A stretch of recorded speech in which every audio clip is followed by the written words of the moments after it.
India, my motherland. She is a rich and rare land. She is a fresh and fair land. She is a dear and true land. This native land of mine. India is my country, my motherland. It is called by different names like Bharat Mata, Hind or Hindustan. It is a very big country. It has a lot of cultures, religions and languages. The Himalayas are in the north and Indian Ocean in the south. In the east we have Bay of Bengal and in the west there is Arabian Sea.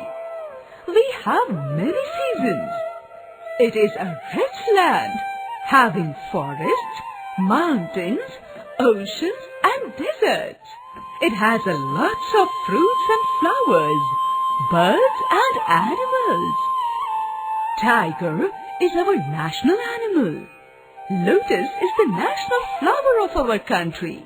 And peacock is the national bird.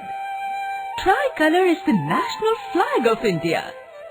Green colour in it is the symbol of the richness of our land and culture. White colour is the symbol of peace. Saffron colour is for the love and sacrifice, the two main qualities of Indian people. The wheel, chakra, with 24 spokes in it, stands for movement or progress. India is famous for its beautiful culture, colours, music, dances, foods, and especially the qualities of love and non-violence. I am proud to be an Indian. I am proud to be an Indian.